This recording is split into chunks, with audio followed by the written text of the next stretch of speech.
Captain Jake Morrison stood on the bridge of the USS Defender, watching the massive alien ship approach through the main viewing screen. The vessel looked like nothing he had ever seen before. It was smooth and white, like polished bone with strange blue lights pulsing along its hull.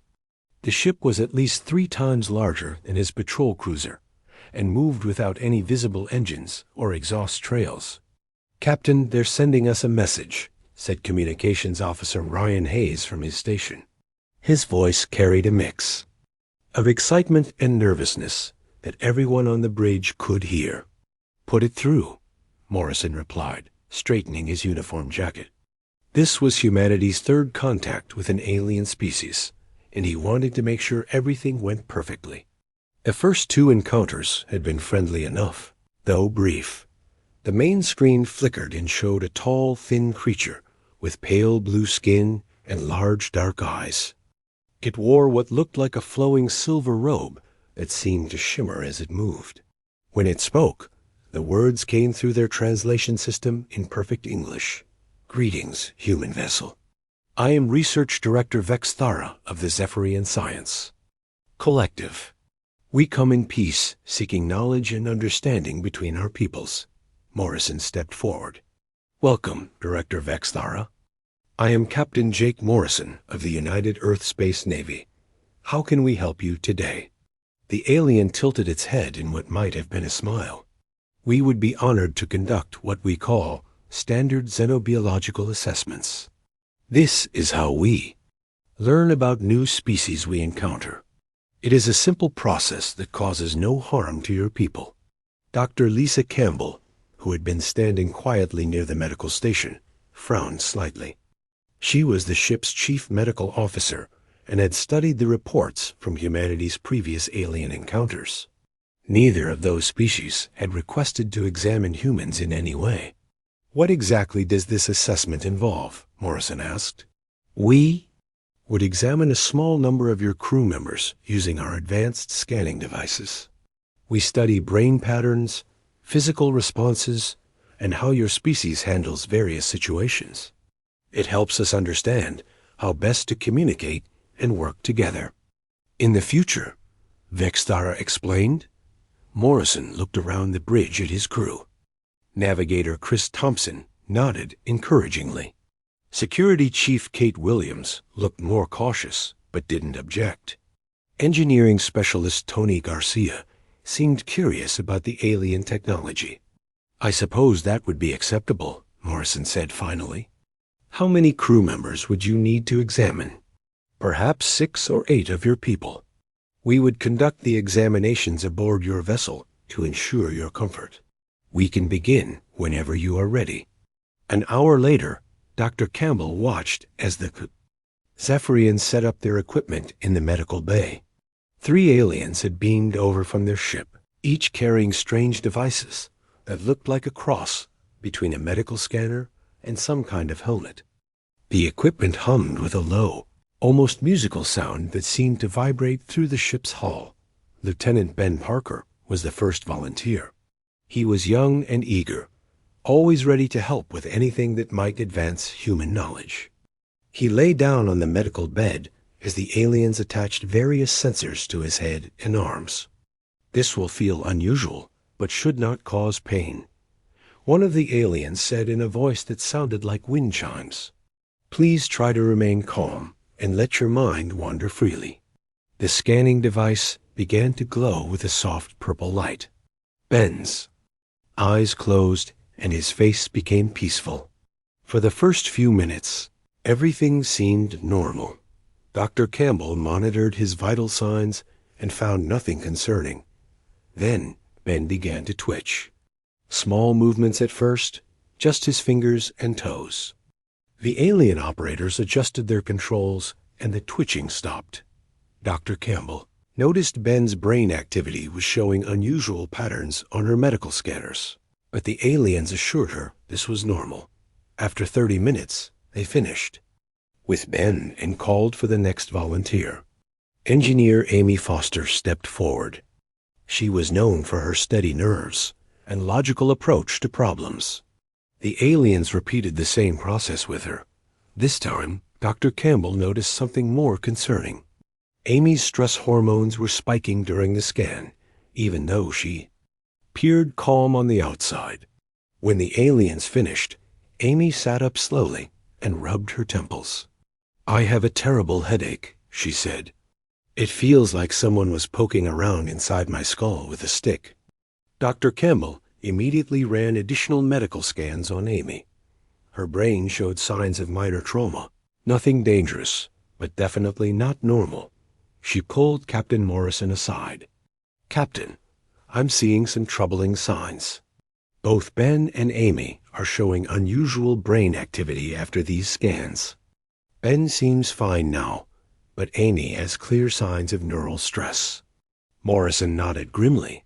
"Continue monitoring them closely. I want to know immediately if their condition changes." The aliens called for their third volunteer, Weapons Officer Nicole. Baker stepped forward, but Dr. Campbell held up her hand. "Wait a moment," she said. "I need to run some additional tests on our first two volunteers before we continue." Research Director Vex Thara, who had remained on his ship but was monitoring the process, appeared on the medical bay screen. "Is there a problem, Dr. Campbell?" "Our procedures are completely safe. We have used them on hundreds of species. I'm seeing some unusual reactions in my crew members. I need to understand what's happening before we proceed." The alien's large dark eyes seemed to study her through the screen. "What you are observing is perfectly normal. Different species react differently to our scanning methods. Some show more sensitivity than others. The effects you see will fade within a few hours." Dr. Campbell wasn't convinced, but Morrison decided to continue with one more volunteer to gather more data. Marine Sergeant Alex Turner volunteered next. He was tough and experienced, someone who could handle whatever the aliens might do. During Alex's scan, Dr. Campbell watched more carefully. She noticed that the alien equipment wasn't just scanning, it seemed to be actively probing. The devices were sending signals into the human brain, not just reading them. She also saw that Alex's stress responses were even stronger than Amy's. Had been dot when the scan finished. Alex sat up and immediately grabbed his head with both hands. "What the hell did you people do to me?" he demanded angrily. "It feels like my brain is on fire." Dr. Campbell quickly sedated Alex and ran emergency medical scans. His brain showed signs of significant trauma, much worse than the previous volunteers. She immediately called for Captain Morrison. "Captain, we need to stop these examinations immediately. The aliens aren't just scanning our people. They're doing something that's causing real damage to their brains." Morrison stormed into the medical bay, just as the aliens were preparing their equipment for the fourth volunteer. "That's enough," he said firmly. "We're ending this session now." Research Director Vex Thara appeared on the screen again, his expression unreadable.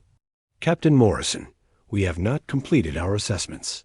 We need more data to understand your species properly. My medical officer has detected harmful effects on my crew.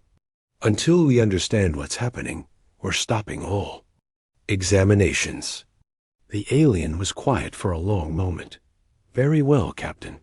We will postpone our research. However, I must say this is most unusual. No other species has ever resisted our standard procedures before." As the Zephyrians packed up their equipment and returned to their ship, Dr. Campbell continued monitoring the three affected crew members. Ben seemed to be recovering normally, but Amy still had severe headaches, and Alex was showing signs of memory confusion. That night, as the Defender held position near the alien research vessel, Morrison couldn't shake the feeling that they had just encountered something far more dangerous than a simple scientific survey. The aliens' disappointment at being stopped seemed too intense for mere scientific curiosity. He ordered extra security watches and told his crew to remain alert. Something about the Zephyrians didn't sit right with him, and 30 years of military service had taught him to trust his instincts when dealing with potential threats. 3 days had passed since the Zephyrians ended their medical examinations, and their research ship still hung in space just outside weapons range of the USS Defender. Captain Jake Morrison had hoped they would leave after completing their supposed scientific study, but the aliens seemed content to maintain their position and observe the human vessel from a distance. The first sign that something was wrong came during the night shift when Security Chief Kate Williams was making her regular rounds through the ship. She found Communications Officer Ryan Hayes standing in the cargo bay wearing only his underwear and staring blankly at the wall. His eyes were open, but he didn't respond when she called his name. "Ryan, what are you doing down here?" Kate asked. Touching his shoulder gently, Ryan blinked several times and looked around in confusion. "Kate, how did I get here? I was in my quarters sleeping." He looked down at himself and turned red with embarrassment. "Why am I not dressed?" Kate escorted Ryan back to his quarters and immediately called Dr. Lisa Campbell. When the doctor arrived to examine Ryan, she found nothing physically wrong with him. His brain scans showed normal activity, and he had no memory of leaving his bed or walking to the cargo bay. "I remember going to sleep around 10 o'clock, Ryan told them. "The next thing I knew, Kate was waking me up in the cargo bay. I don't remember anything in between." Dr. Campbell ran additional tests, but found no signs of drug use or medical problems that might cause sleepwalking. Ryan had never had any history of sleep disorders. She decided to monitor him closely and asked Kate to increase security patrols during the night shifts. The next night, Kate found Marine Sergeant Alex Turner in the same cargo bay area, also partially dressed and staring at the wall in the same vacant manner. Alex had been one of the crew members examined by the Zephyrians and was still recovering from the headaches and confusion their scanning had caused. When Kate woke him up, Alex had the same reaction as Ryan, complete confusion about how he had gotten there and no memory of leaving his quarters. Dr. Campbell's medical scans showed the same results as before. Nothing physically wrong, but clear evidence that something unusual was happening. "Captain, I think we have a serious problem," Dr. Campbell reported to Morrison the following morning. "2 crew members are sleepwalking to the same location with no memory of how they got there. Both were examined by the Zephyrians 3 days ago." Morrison frowned as he studied the medical reports. "Any theories about what might be causing this?" "I want to run some additional tests on all the crew members who were scanned by the aliens. There might be some kind of delayed effect from their procedures." Dr. Campbell spent the next day running comprehensive brain scans on Lieutenant Ben Parker, Engineer Amy Foster, and Alex Turner. What she found made her stomach turn cold with worry. All 3 crew members showed unusual activity in the parts of their brains that controlled memory and decision-making. The patterns were unlike anything she had seen in normal human brain. Scans, more importantly, she discovered tiny structures in their brain tissue that definitely had not been there before the alien examinations. The structures were microscopic, but clearly artificial, like some kind of implanted device. When she compared the scans to the crew members' previous medical records, the difference was obvious. "Captain, you need to see this immediately," she called Morrison to the medical bay and showed him the scan results on her computer screen. "The Zephyrians didn't just examine our people. They implanted some kind of devices in their brains." Morrison stared at the images in growing anger. "Are you telling me those aliens put something inside my crew's heads without permission?" "That's exactly what I'm telling you. These structures are definitely not natural human brain tissue. They're some kind of foreign technology that was placed there during the scanning process." "Can you remove them?" Dr. Campbell shook her head. "They're integrated into living brain tissue. Attempting to remove them surgically would cause massive brain damage or death. They're designed to be permanent." Morrison immediately called for a meeting with his senior officers. When Security Chief Kate Williams, Navigator Chris Thompson, and engineering specialist Tony Garcia assembled in the conference room. Morrison explained what Dr. Campbell had discovered. "So the aliens lied to us from the beginning," Kate said. Angrily, "They weren't just studying us. They were implanting control devices." "It explains the sleepwalking," Tony added. "They're using those implants to make our people do things without their knowledge." Morrison contacted the Zephyrian vessel and demanded to speak with Research Director Vex Thara. The alien's image appeared on the main screen, looking as calm and emotionless as before. "Captain Morrison, how may we assist you today?" "You can start by explaining why you implanted devices in my crew members' brains without their knowledge or consent," Morrison said in a voice filled with controlled rage. Vex Thara tilted his head slightly. "I believe there has been a misunderstanding. Captain, we informed you that we would be studying your crew's brain patterns and responses. The behavioral observation devices are a standard part of that process. You never mentioned implanting anything. You told us your procedures were harmless. The devices cause no physical harm to your people. They simply allow us to monitor their behavior and mental processes more accurately. This is standard procedure for all newly discovered species." Dr. Campbell stepped forward. "What you've done is a violation of medical ethics and basic sentient rights. You've permanently altered my crew's brains without their informed consent." The alien's large dark eyes seemed to study her. "Dr. Campbell, your species is new to us. We must understand how humans think and behave before we can determine how best to interact with you. The monitoring devices provide valuable data about human psychology and decision-making processes." "Are you controlling their actions?" Morrison demanded. "We are conducting observational studies. Sometimes it is necessary to test responses to various stimuli. Your crew members experiencing temporary behavioral modifications is simply part of the research process." Morrison felt his anger rising to dangerous levels. "Your mind controlling my people and calling it research? Captain, please understand that this is how contact with new species is always handled. We have successfully studied hundreds of civilizations using these methods. Your people are the first to show any resistance to our procedures." That last comment made Dr. Campbell's mind race. "What do you mean, resistance?" "Normally, species accept our behavioral modifications without question. They do not notice the sleepwalking or memory gaps. They simply follow our guidance while believing they are acting of their own free will. Your crew members are showing unusual awareness of their altered states." Morrison realized they were dealing with something far worse than he had originally thought. The Zephyrians weren't just studying humanity, they were trying to control them. And based on what the alien had just revealed, they had successfully enslaved hundreds of other species using the same methods. "Remove the devices from my crew immediately," Morrison ordered. "That is not possible, Captain.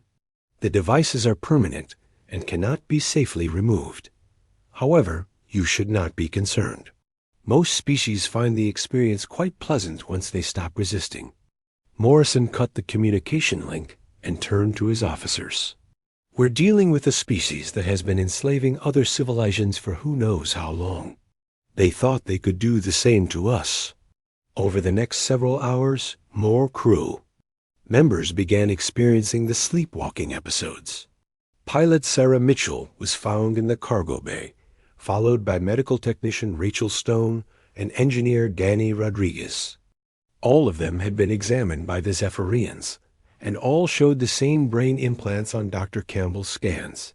What worried Morrison most was that the affected crew members were all assigned to critical ship functions. Ryan handled communications. Alex was in charge of security, Sarah controlled the ship's flight systems, and Danny managed the main engines. If the aliens could control these specific people, they could potentially take over the entire ship.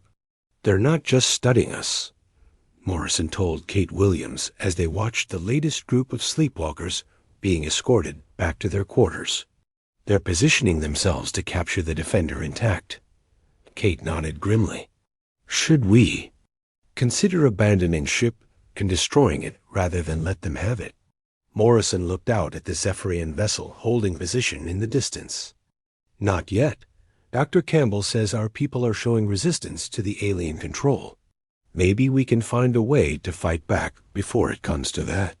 But as more crew members began showing signs of alien influence each night, Morrison wondered if humanity's natural stubbornness would be enough to save them from a species that had successfully enslaved hundreds of other civilizations.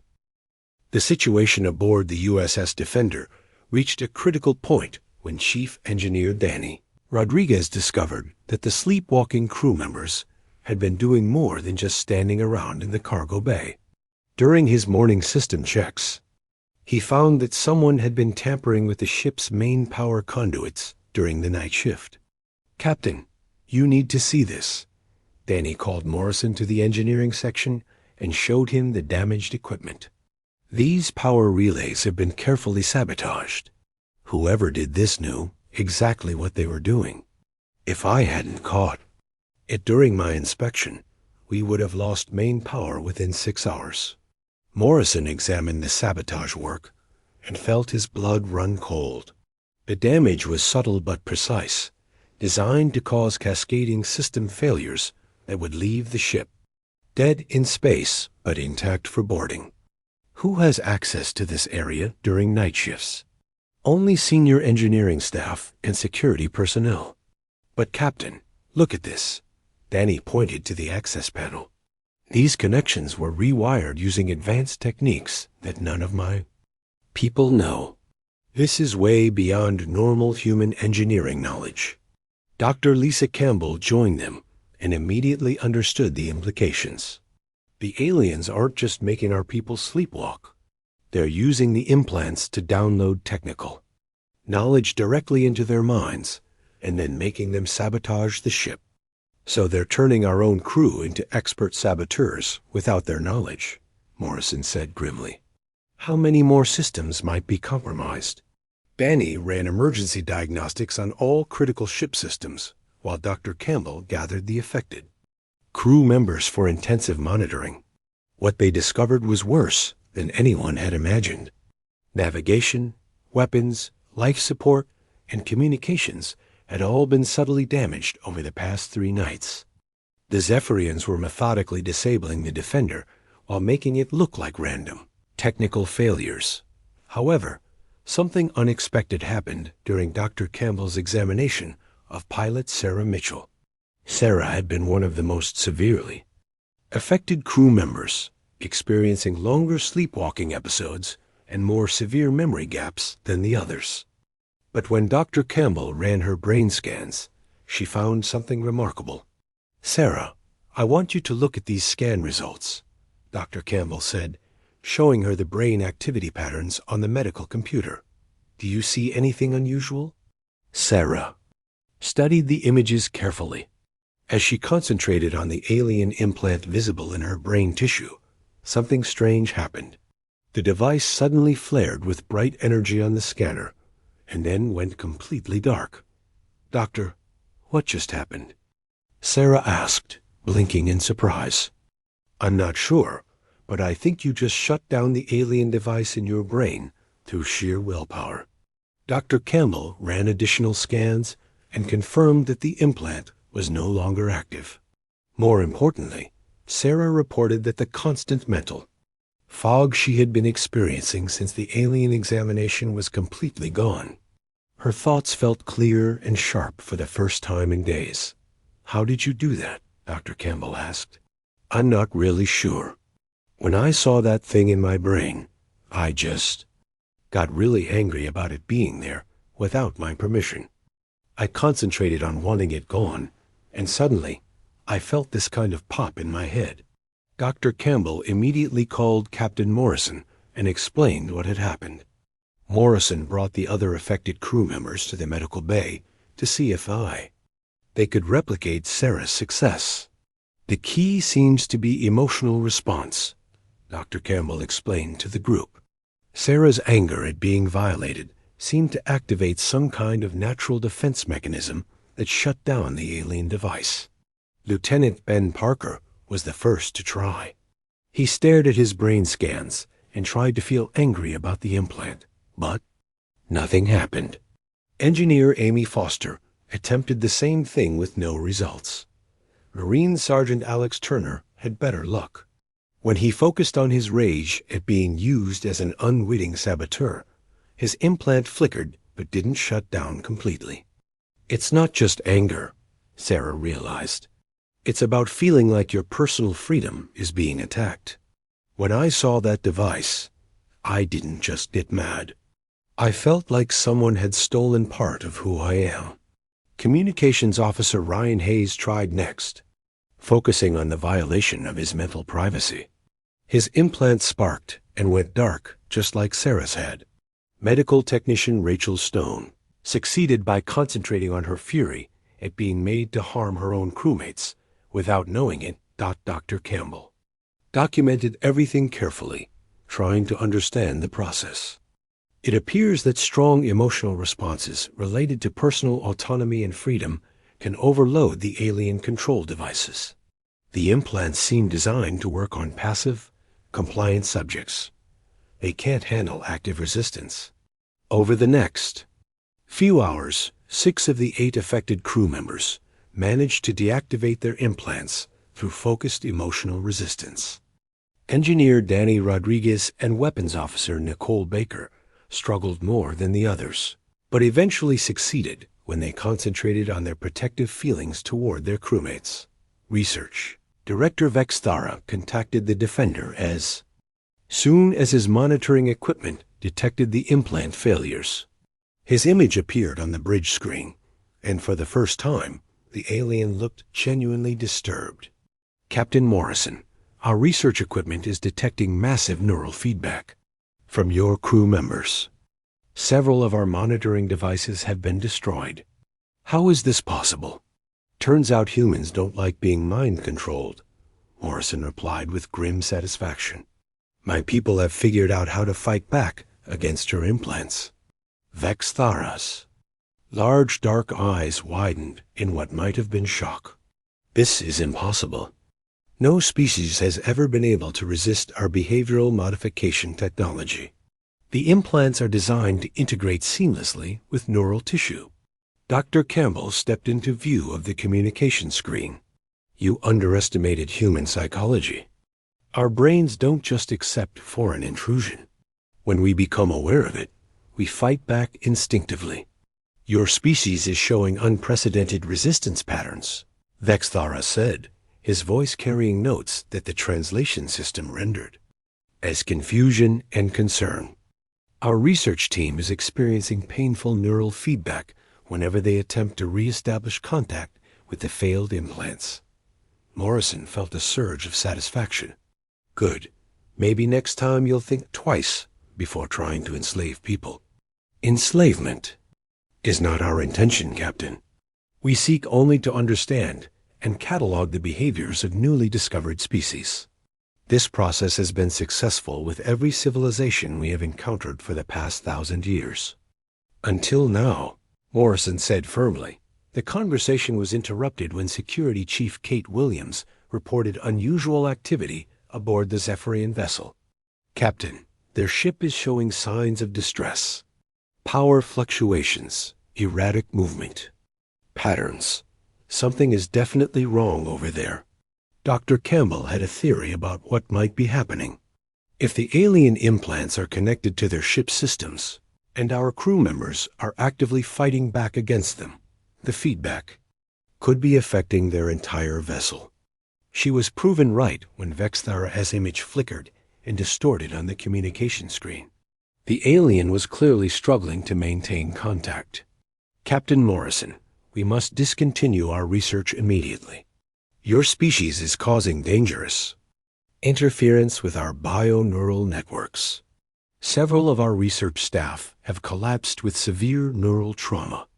Then I suggest you leave our space and find someone else to experiment on, Morrison replied coldly. This encounter will be reported to the Galactic Science Council. Your species presents an unprecedented threat to established research protocols. The communication ended abruptly as the Zephyrian vessel began moving away from the Defender. But Morrison noticed that their departure was not the smooth, controlled flight they had demonstrated when arriving. The alien ship was moving erratically, as if its crew was having difficulty controlling their own systems. Dr. Campbell continued monitoring the crew members who had successfully deactivated their implants. She discovered that not only were they free from alien control, but their brains had developed new neural pathways that seemed designed to detect and resist psychic intrusion. "It's like our brains learned to build walls against mental attack," she explained to Morrison. "The crew members who fought off the implants now show enhanced mental defenses that weren't there before." "Are you saying we're becoming immune to this kind of alien manipulation?" Morrison asked. "More than that. I think we're developing the ability to actively fight back against it.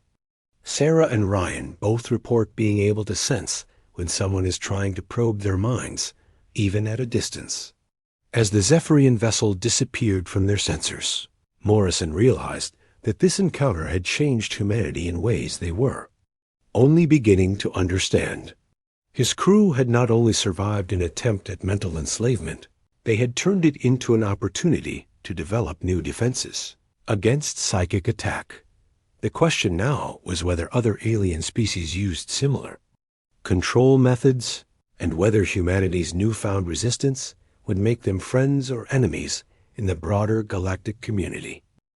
2 weeks after the Zephyrian research vessel had limped away from their encounter with the USS Defender, Captain Jake Morrison began to realize that the confrontation had changed his crew in ways that went far beyond simply breaking free from alien mind control. The 8 crew members who had successfully deactivated their implants were developing abilities that seemed almost impossible. Navigator Chris Thompson was the first to demonstrate the new capabilities when he suddenly looked up from his station during a routine patrol and announced, "Captain, there's something trying to scan our ship from long range, about 2 light hours away, moving in our direction." Morrison checked the sensor displays, but found nothing. "Chris, our sensors aren't detecting anything at that distance." "I know, sir, but I can feel it. Something is poking at the edges of my mind, trying to get information about our ship and crew." Dr. Lisa Campbell immediately ran brain scans on Chris and found intense activity in the new neural pathways that had developed after he fought off his Zephyrian implant. "Captain, Chris is somehow detecting psychic probes from an incredible distance. This shouldn't be possible with current human neurology." 3 hours later, their long-range sensors finally detected an approaching vessel that matched Chris's prediction exactly. The ship was sleek and angular, completely different in design from the Zephyrian research vessel, but it was clearly heading toward the Defender with obvious intent. "Captain, we're receiving a transmission," reported Communications Officer Ryan. "Hayes. The vessel identifies itself as a Korathian survey ship requesting permission to conduct scientific studies on our crew." Morrison felt his jaw clench with anger. "Let me guess. They want to examine our brains for purely scientific purposes." The alien captain appeared on their main screen. Unlike the pale, ethereal Zephyrians, this creature was more reptilian in appearance, with dark green scales and bright yellow eyes. When it spoke, its voice was deeper and more commanding than Vextharis had been. "Human vessel, I am Survey Commander Kreshtar of the Korathian Scientific Authority. We have received reports of your species from our colleagues in the Zephyrian Collective. We wish to conduct our own independent analysis of human neural patterns." "And if we refuse?" Morrison asked. "Refusal is not typically an option for newly discovered species. Compliance with scientific survey protocols is required by galactic law for all civilizations seeking membership in the Galactic Council." Morrison looked around his bridge at the crew members who had developed psychic resistance. Pilot Sarah. Mitchell was nodding grimly, and he could see the same angry determination in her eyes that had allowed her to destroy her implant. Security Chief Kate Williams had her hand resting near her weapon controls, ready for whatever might come. Commander, Kreshtar, I'm going to give you the same answer I gave the Zephyrians. You can examine willing volunteers under supervised conditions, but any attempt to implant devices or control my crew will be met with immediate resistance. The Korathian's yellow eyes narrowed. Captain Morrison, your species lacks the authority to dictate terms to established galactic powers. Our survey methods are non-negotiable. Then we have a problem, Morrison replied coldly. The Korathian ship moved into close range, and Morrison could immediately tell that this species was more aggressive than the Zephyrians had been. Instead of requesting permission to beam aboard, they simply announced their intention to begin scanning procedures. Captain, they're targeting us with some kind of neural dampening field. Weapons Officer Nicole Baker reported from her station. I can feel them trying to make us sleepy and compliant. But instead of becoming drowsy, Nicole's expression became fierce with concentration. It's not working. I can sense their psychic attack, and I'm blocking it. Dr. Campbell's readings confirmed what Nicole was reporting. The crew members with enhanced mental defenses were not only resisting the Korathian mind control attempts, they were actively fighting back against them. The alien psychic dampening field was being reflected back. Toward their own ship, Engineer Danny Rodriguez stood up from his console with a look of intense focus on his face. Doctor, I can feel their scanning equipment. It's like I can reach out and touch their machines with my mind. Danny, what are you sensing? They're using bioneural computers similar to what the Zephyrians had, but more powerful. The psychic feedback from our resistance is overloading their systems, just like it did with the first aliens. Morrison made a command decision that would have seemed impossible just weeks earlier. All crew members with enhanced mental defenses, I want you to focus your resistance directly at that Korathian ship. Let's see how they handle active human opposition. What happened next surprised everyone, including the humans. The 8 crew members who had developed psychic resistance joined their efforts together, focusing their mental defenses outward toward the alien vessel. The result was immediate and devastating. The Korathian ship suddenly stopped its aggressive approach and began moving erratically. Commander Kreshtar's image flickered on the communication screen, and the alien was clearly in distress. What are you doing to our systems? Kreshtar demanded. Our bioneural networks are experiencing catastrophic feedback. This is impossible. This is what happens when you try to mind control humans, Morrison replied with satisfaction. We don't just resist. We fight back. Medical technician Rachel Stone reported that she could sense individual Korathian crew members aboard their ship. Captain, several of their people have collapsed. Their brains can't handle the psychic feedback we're generating. Dr. Campbell was documenting everything, amazed by what she was witnessing. The crew's mental defenses have become weaponized. They're not just blocking alien psychic attacks, they're turning them back on the attackers with amplified force.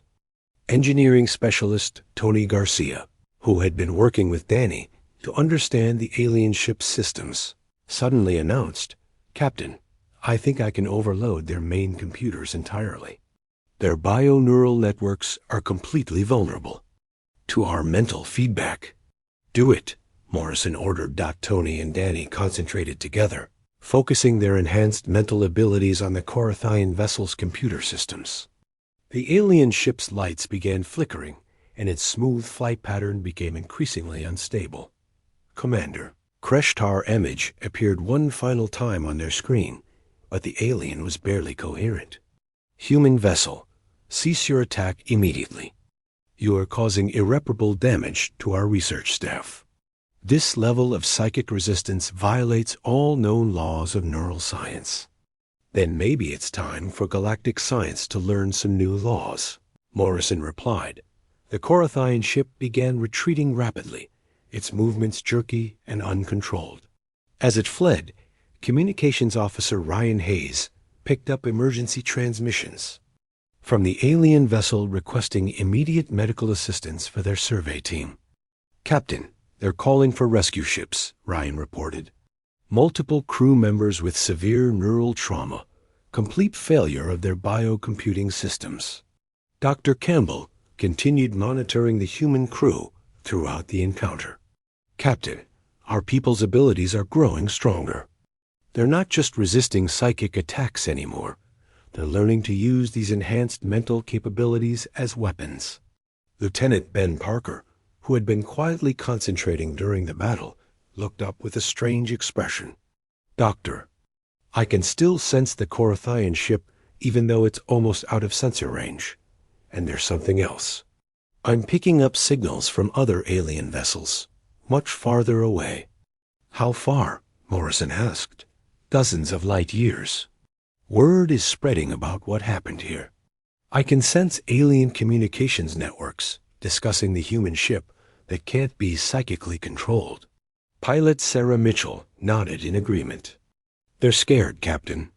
For the first time in their history, they've encountered a species that not only resists their mind, control technology, but can actively fight back against it." Morrison realized that the USS Defender had just sent a message to the entire galactic community, though not through any traditional communication method.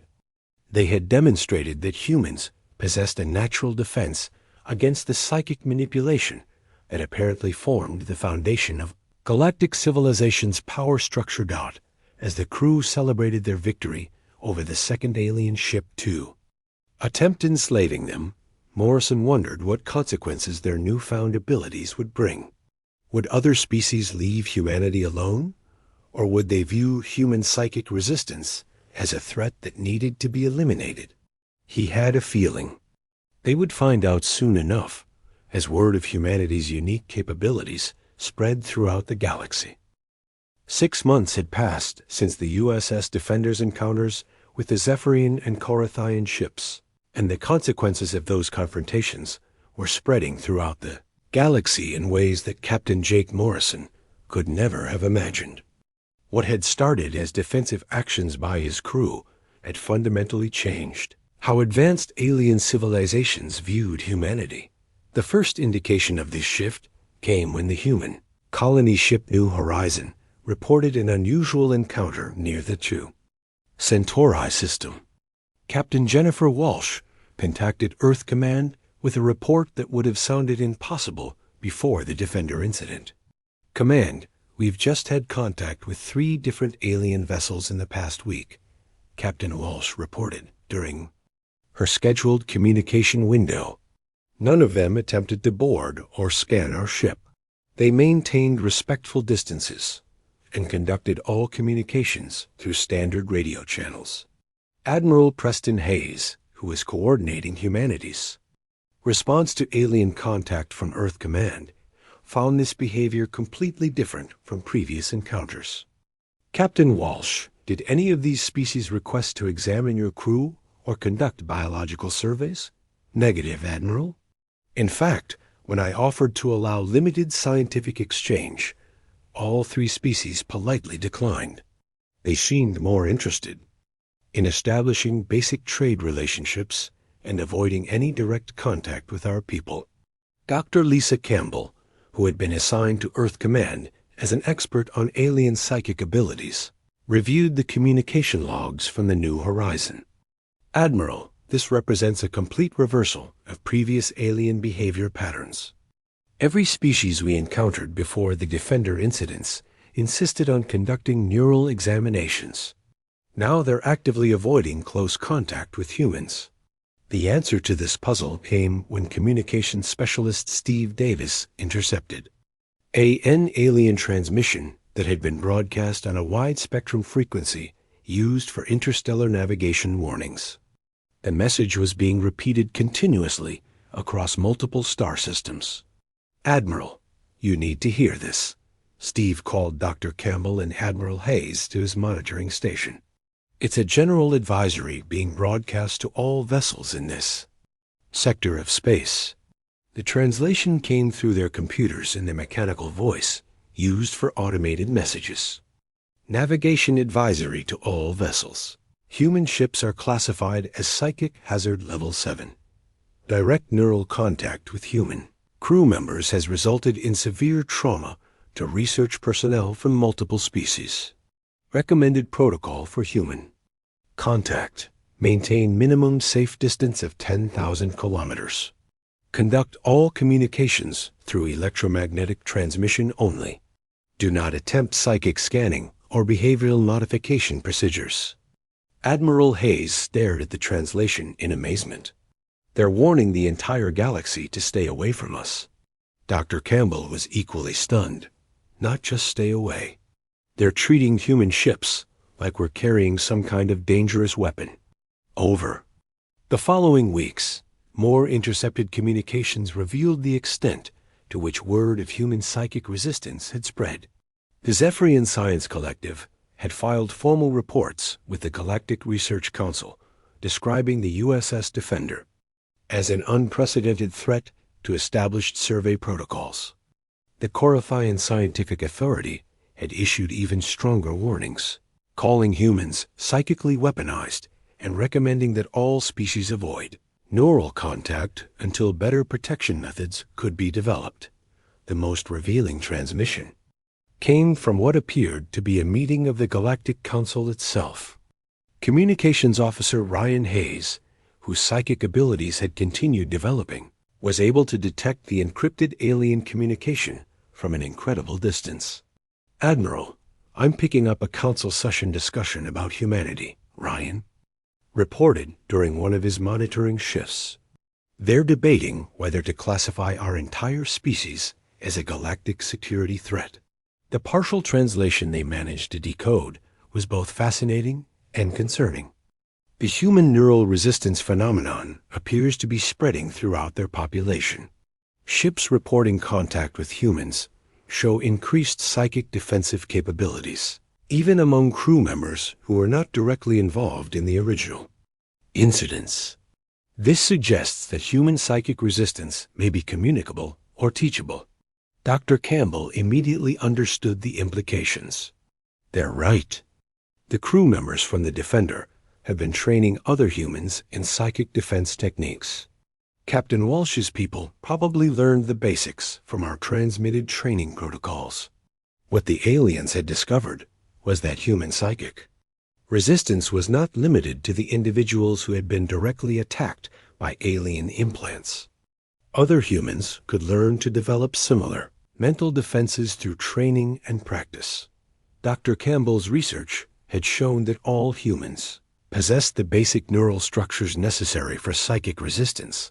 They simply needed to be activated. Through proper techniques, the breakthrough in understanding came when intelligence specialist Maria Lopez managed to decode a complete alien research report about human capabilities. The document, originally compiled by a species called the Valdorians, provided a comprehensive analysis of why humans were so dangerous to established galactic civilization. According to this report, most alien species have evolved to accept psychic dominance hierarchies, Maria explained to the senior staff. Their societies are built around the idea that more advanced civilizations naturally control less advanced ones through mental manipulation. Humans are the first species they've encountered that not only resists this control, but actively fights back against it. The report went on to explain that human emotional responses, particularly anger and the desire for freedom, generated psychic energy that was incompatible with alien control technologies. Where other species became calm and compliant when subjected to psychic manipulation, humans became more aggressive and resistant. Most importantly, the document revealed that the psychic feedback generated by human resistance was causing permanent damage to the bioneural networks that formed the backbone of advanced alien technology. Several alien research facilities had been forced to shut down after attempting to study captured human brain tissue, as the samples continued generating psychic interference even after being removed from living subjects. The culmination of galactic Concern about humanity came when Admiral Hayes received an official communication from something called the Interstellar Contact Authority. The message was delivered through formal diplomatic channels and represented the first direct government-to-government contact between humans and the galactic community. To the government of the human species, the message began. The Interstellar Contact Authority has completed its evaluation of human capabilities and potential threat levels. After careful consideration of recent incidents involving human vessels and established research protocols, the following classifications have been assigned to your species. Admiral Hayes read the classifications aloud to the assembled staff. Species designation: human. Psychic classification: immune hostile. Contact protocol: standard diplomatic channels only. Direct neural examination: prohibited by Council Resolution 847. Recommended approach: traditional trade and cultural exchange without psychic enhancement or behavioral modification. Dr. Campbell laughed despite the serious nature of the situation. They're officially declaring that humans can't be mind-controlled and that trying to do so is dangerous to their health. The final part of the alien message was perhaps the most significant. The Interstellar Contact Authority acknowledges that human psychic resistance represents a new paradigm in galactic relations. Your species will be offered full membership in the Galactic Council, with the understanding that human vessels and personnel are exempt from standard neural compliance protocols. Admiral Hayes realized the full importance of what had happened. Humanity had accidentally stumbled into a position of power in galactic civilization by being the only species that couldn't be psychically enslaved. The aliens needed to include humans in their governmental structures because they couldn't simply control them like they did with other species. 6 months later, Captain Morrison received a personal message from Admiral Hayes informing him that the USS Defender had been selected as humanity's first official representative to the Galactic Council. His crew's resistance to alien mind control had not only saved them from enslavement, it had earned humanity a seat at the table of galactic government. As Morrison prepared for humanity's first diplomatic mission to the galactic capital, he reflected on how a simple patrol mission had changed everything. His crew's stubborn refusal to be controlled had turned humanity from a newly discovered species, ripe for exploitation, into a galactic power that even the most advanced civilizations treated with respect and caution. The galaxy had learned that humans might not have the most advanced technology or the largest ships, but they possessed something that no other species could claim: minds that could not be conquered. In a universe built on psychic dominance that made humanity the most dangerous species of all,